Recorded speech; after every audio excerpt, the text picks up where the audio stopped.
There is an Islamic problem. Al-Qaeda, Hamas, Hezbollah, Islamic Jihad, ISIS, Boko Haram, all of them are killing by the name of Allah.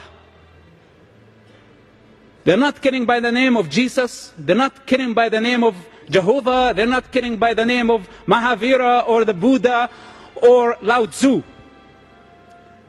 They're killing by the name of Allah. There is an Islamic problem, and I think humanity needs to stand against this danger, because this danger is not only against the state of Israel.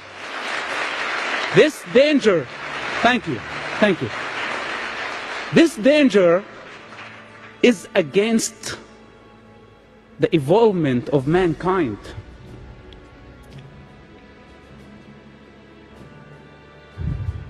Political correctness. I don't know if there is any CNN reporters or representatives here tonight. You know, political correctness, when my friend invited me to his wedding and he asked me to wear a tuxedo, and I thought it was a Speedo for a second.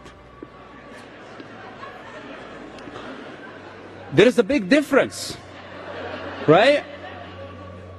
That would have been politically incorrect.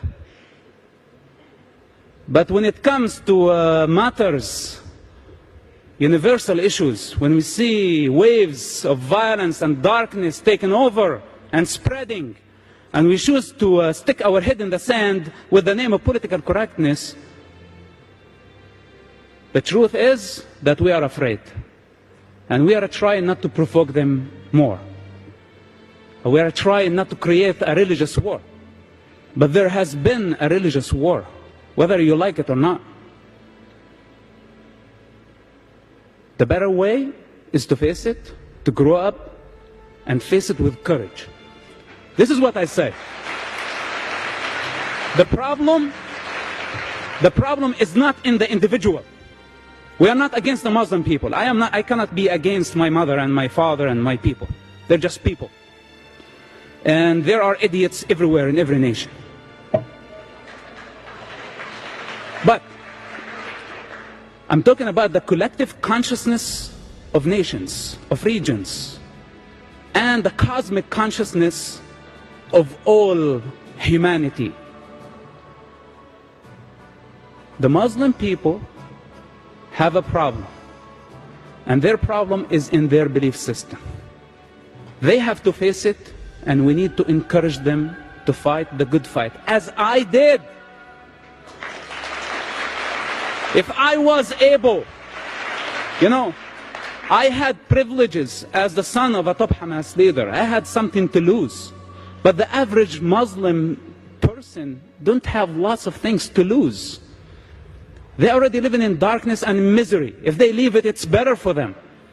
When I left, I did not leave misery. I left privilege. I left position. I was paid. I was protected. Everybody wanted me to stay wearing the mask.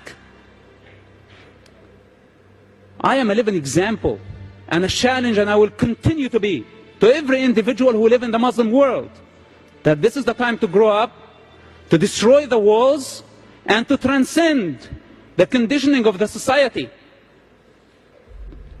This is the only way. But to tell them, no, Islam is a religion of peace, we just create the perfect climate for terrorists to keep on growing. I say otherwise. Our problem is not with the individual, our problem is with this belief system. That humanity and the free world need to unify, as eventually, even though it was too late, the world unified against Nazism. Today, free people need to unify against Islam, not against the Muslim people, against Islam itself as a belief system. When the president of the free world stands and say, that Islam is a religion of peace, he creates the climate, he provides a climate, the perfect climate to create more terrorism.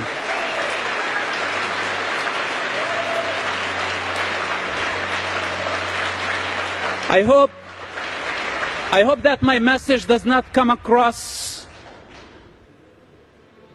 I don't want to create more chaos, but there is no other way. You know, I wish I could be more gentle to represent this issue. But I've seen death, and I came from hell, and it's very dark. What is the alternative for Israel and for democracy, or for the American Constitution? It's the darkness of the 6th century. This is what's the alternative. You know, I don't believe that there is any system, including the American Constitution, that can solve the human condition or help the individual to integrate to a higher state. I believe this is up to the individual. But the difference between the 7th century environment and democracy, that the individual has more room and more peace or peaceful environment to grow. I experienced it myself. When I was in Ramallah, I was only able to practice Islam. I only knew the mosque. But in Tel Aviv, I practiced Christianity. When I was a Muslim also, I practiced Islam in Jerusalem, the capital of Israel, where the Jewish people are not allowed to worship at their Temple Mount. Then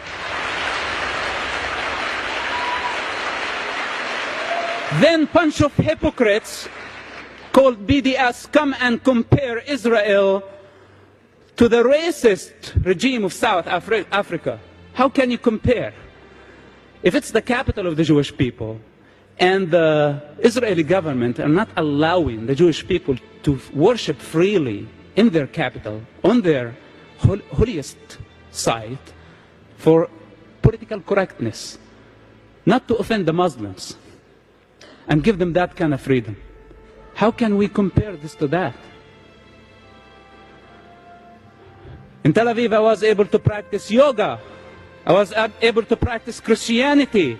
They're Muslims, they're Druze, they're all type of people, all type of religions, protected under the Israeli umbrella and the Israeli law. This is not available in the other countries surrounding. If Israel is destroyed, or if Israel is isolated, what is the alternative? What those people are doing, I really don't understand. I know that I came across pro-Israeli this afternoon, but it has been a privilege. Why not? I love Israel. I love what Israel stands for, its ethics, its values, its democracy, its love. A nation that was able to overcome the Holocaust, and instead of playing the victim mentality and blame everyone for their suffering, they were able to build a state, a democratic state, make it from a newborn state